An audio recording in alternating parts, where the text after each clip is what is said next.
Okay, so tonight we've had a music photography or music photographer panel, and it's been something I've been wanting to do for about 3 years. I once went to one in the city and it was really bad, and I thought I could do a better job than that. And we had a really good panel.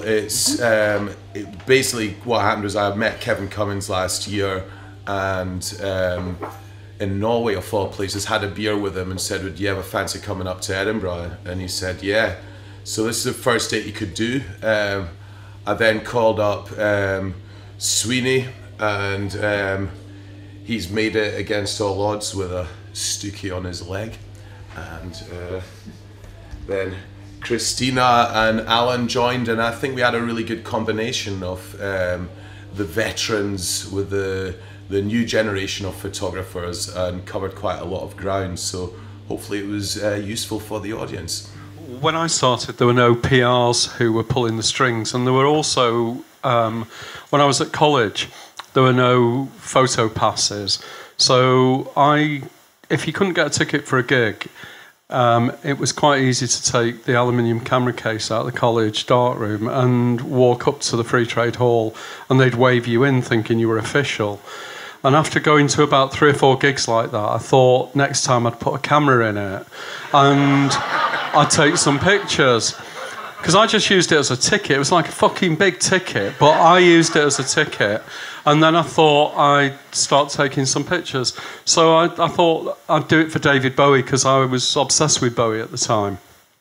So when the Ziggy Stardust tour was on, I took my camera case and I took the camera and I took some pictures. And that's when I thought that would be quite a good way of earning a living. And how does it, how do you see the changes now? I couldn't agree with Kevin more. I mean, it's getting worse and worse for people to actually be able to go in and shoot bands, you know, because of these absolutely ridiculously absurd contracts. And, you know, I mean, another example, quite recently I was doing a shoot. I was shooting Connect, doing a wee festival, you know, shooting a lot of bands, you know, covering the general festivals, doing it for an agency. And, you know, without slagging off a certain person, and it's nothing to do with their band, because I know he's a very lovely person and he wouldn't have anything to do with us, the management signed out, and this is a band that haven't even had an album out yet. You know, and this is like, you're basically saying the same thing. You will hand over your photographs to us for the pleasure of taking photographs. And it's just like, come on, you know, what the fuck? It's like, you know, we're here to help you, basically. You know, it's completely ridiculous. It's getting a lot more difficult. I think, as well, I was talking to Alan about it earlier in the train and the way through, and I think what's happened is there is definitely a big control thing, and it's more difficult to do things. I mean, I remember like being able to go, you know, you go and shoot a band and you'd be on stage with them. You know, they'd want you on stage, they'd want you backstage, they'd want you going everywhere. But now, because of this exercise of control, and there's so many people going along to gigs, you know, snapping away and doing blogs, I think record companies and, you know, especially marketing people are really scared of losing control. But I mean, is that not a kind of irony in the whole situation? I mean, you get three songs in front of the barrier. I'm standing, I can touch you, I'm behind the barrier with a camera, and I can photograph the entire fucking gig. I mean, what is the point in doing that? I mean, Yeah, I said earlier, it used to be that you couldn't take cameras to gigs, and now you're not allowed into a gig unless you've got a camera. And it seems ridiculous that, you know, we can talk about individual moments where I was telling Olaf earlier, when I went to Rome to photograph Morrissey a couple of years ago, I was just stood there waiting for the show to start, and the stage manager was having a row with a photographer who'd driven from Milan, which is a 6-hour drive, and he was saying to her, "You've got 20 seconds of the second number." Well, my attitude would be, well, fuck you then, because you've got no respect for me. And if they don't respect us, why should we do anything for them? If they didn't get their picture in the music papers, they'd soon be banging on our doors asking us to do stuff. And I think that there has to be mutual respect. We're there to help them. We're there to promote them. We're not there to stitch them up. Yet everything is designed to stop us doing our job. You know, and again, about 5 years ago, I went to Paris to photograph Prince, and we were told where we'd be going. We were told where we'd be allowed to shoot it from. And when we got to the well, it was like a big indoor arena and 20,000 seater, and they told us we were shooting from the back of the hall. Well, you'd have needed 1,000mm lens with a 2x converter or something on it. And then he did the first 3 numbers in purple light, which doesn't register at all on film. And then as we were being led out, and you only go to these things because you want to see the gig anyway. You're not going to shoot it and then go out for dinner. You want to see the gig. And as we were being led out, more lights than I've ever seen in my life came up on stage, and Prince was there dancing around in every fucking colour he could imagine. My name is Brian Sweary, and I work under the loosely titled term of a photographer, but I'm actually not a photographer. I'm a person, a wee bit like the Elephant Man. I think tonight went pretty well. The kind of photography I specialise in is maybe a wee bit left field. Very lifestyle music related stuff, which is very close to my heart. I hate the idea of forced photography. I hate the idea of people fucking going out and taking photographs of fucking stuff that they're not interested in just purely for the fucking idea of art. And I'm swearing too much again in my interviews. But for example, like, you know, one of the things, it's like, you know, like, I've always loved doing music, but I fell into shooting music photography purely through chance and circumstance, you know, and I'm very lucky to have done it. You know, I'm not arguing with that at all. However, what I've always done is I've tried to take it a wee bit further into different things, you know, with like personal projects. So what I do now is, like, actually I do a lot of work photography, which actually funds the stuff that I want to do. At which point do you start actually earning money? I mean, Christina, when did you first start making some money out of your music photography? Don't know if I am. No. Well, how I started, I don't do an awful lot of live music photography. If I do, it's with bands that I know or groups that I work with, and I'm on stage, which is why I've sort of been a wee bit quiet. I don't do the kind of the rap run, the craziness. I don't think I could cope with that very well. But I'm on stage, so I've got the luxury of being there the whole night. But I suppose when I started earning music money from it was doing lots of I did lots of free stuff. Lots of free shots of friends' bands, lots of different press shots. And then they started earning money. I started getting paid. My name started to get out there a little bit more. And then that's when other people started coming to us. They liked the aesthetic of the images and they wanted to employ me to shoot for them.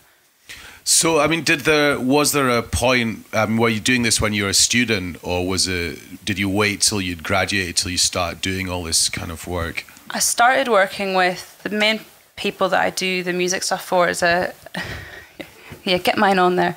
Oh, right. I paid for that.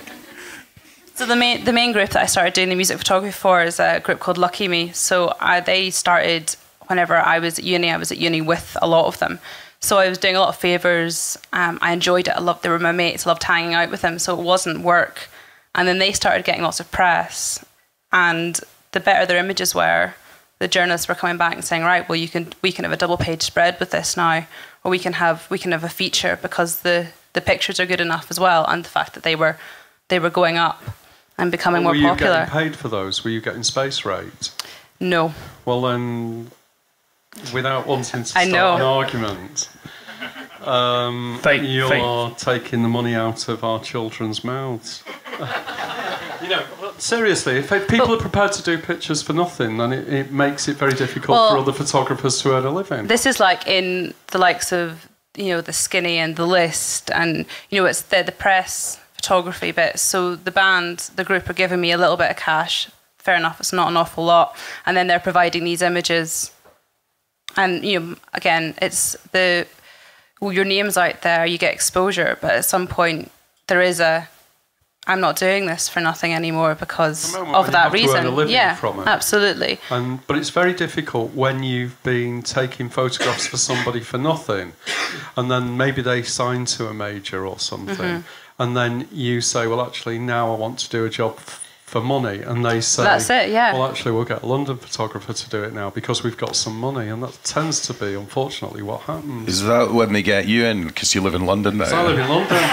I've got a London postal address and everything. All you need to do is get yourself a postbox number and then just pretend you live in London. My name's Christina. I'm a photographer based in Scotland, but I travel about quite a bit. I do some fashion work, some editorial work, some portraiture, and I do a little bit of music photography as well. I do quite a bit of personal work. I think that's really important, and I think it feeds a lot into my photography work in the terms of the aesthetic of what I do, and I like to think that it can be recognisable as well.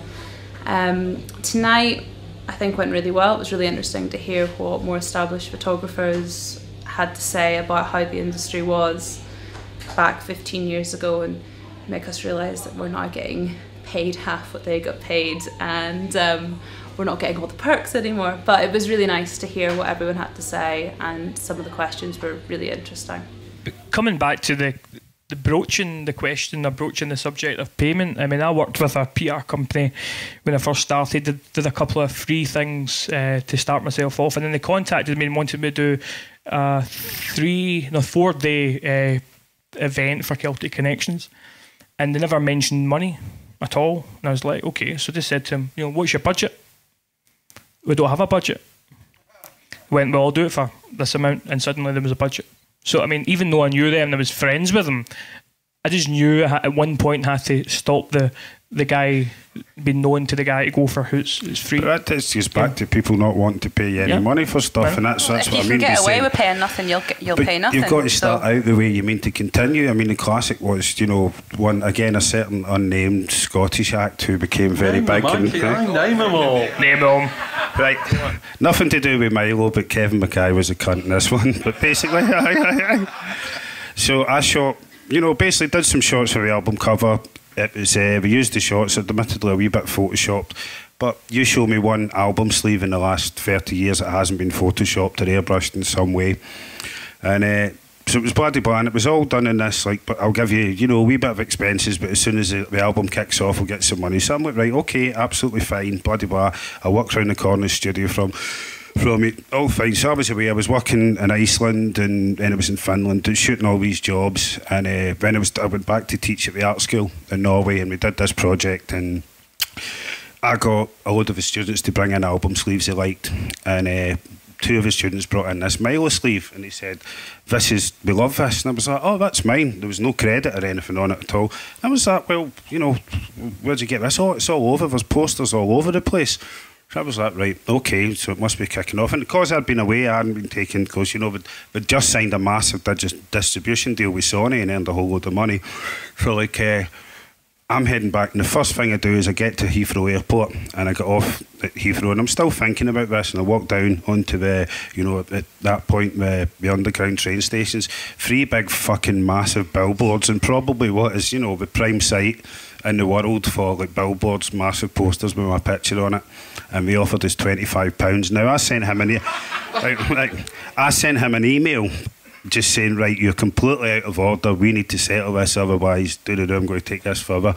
He sent me an email back saying how disgraceful it was this Russian website was downloading free dance music tracks in fucking Chernobyl or somewhere like that, and I was just like, fuck off.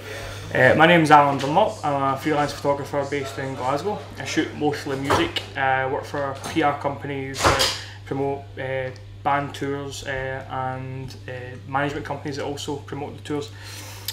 Tonight went really, really well. I think that there was some good opinions and some good disagreements, particularly between some opinions on digital versus film. And it was great. So I hope everybody who came along's picked up something they can use, and it was a good night. I mean, I suppose there's one of the questions is how sometimes people, I guess it's down to ignorance, and people just don't actually, they see someone that's, taking a photograph, click, and that's them. It's like, all right, that took a second. They don't realise that with the amount of work that goes into it to do it well or to come up with a good concept. And do you ever find yourself in a situation where you have to explain to people, well, actually, this is why you can't use this repeatedly, or this is why you're not This is why it's not acceptable to stick it on a billboard. I mean, have any of you actually been in that situation? The one I was talking about, the Planet Mu, the Terra Danger, it was actually one of the guys in the band who had said, well, I didn't realise actually my picture was going to be used for it until I saw it on the cover. And it had been him that had agreed. He had had my files because he was doing the design for the other cover. And he had my files on the computer and he had agreed it off. And that caused a little bit of a stir because basically he had agreed it with them. They had it. It was it wasn't my argument with Planet Mu because they just said, oh, well, actually, we'd really like that. And they were chancing their arm. They knew they had to pay for it, but they asked for it for nothing. It was given to them for nothing. And I lost out on the money and had quite a large argument with my friend. But that's it. It's people just not understanding. The amount of times I've had to go through contractual agreements and just normal like AOP kind of contractual agreements with people going, you can only use this. I'm saying you can have this for a year. You can't use it you can use it on the web. You can't use it on billboards. You can only use it on a poster, press use for, once, twice. Is there somewhere you can go to get a standard agreement along those lines? Well, mine comes from, the AOP, Association of Photographers. And then I've kind of doctored it slightly, but... The NUJ have a form as well that any NUJ members can get. It's pretty self-explanatory if you read it, but most people don't read it. So your clients don't understand, they play completely ignorant. The total classic on just what you're talking about there. Oh yeah, can we use your photograph or the artwork? And you're like, right, okay, like how much are we talking? You go, oh well, we're not sure. And you go, no, can we see your idea? And then they go, right, there's 20,000 of the fucking ideas printed. Do you know what I mean? Well, what they did was they saw the album cover. Initially, they're like, oh, I don't know whether it's what we were after. I'm not quite sure. And then in doing, I don't know whether, maybe you could give us this other one. And then as soon as they were given the other one, they were like, oh, fucking love it. Love that one, love this one. And then I find it printed. Wasn't happy. Well, I had a similar situation where the band agreed to do a kind of inlay, and my picture became their header for their album, their website, their sales site, everything. But not only that, was at the end of the shoot, the main shots were done and there was some gaffer tape lying around and somebody said, let's just tape his hands up. And I said, well, why don't you just tape around your face, around your head? So we did that, it was a laugh. And they used that, so that suddenly became their header, became everything to do with the band, to do with their album, their concept. And as they were using it on Facebook, I said, look, can I have my credit as well? Not a problem. 3 or 4 days passed, no credit. And then suddenly this big post appeared with the main guy in the band said, I've had a lot of questions about this tape picture, and here's what it means. I used the tape to symbolise society, how we're all stuck to and I went off my head. I said, look, let's just take the picture down. I want to remove everything we agreed at. The manager eventually got it all taken down, but they told their fans on their Facebook fan page, who then proceeded to email me with hate mail. Got a load of hate mail. I had to block them. It was a nightmare. So, yeah, so bands are arseholes, no offence. I mean, shall we be nice about someone now? Yeah.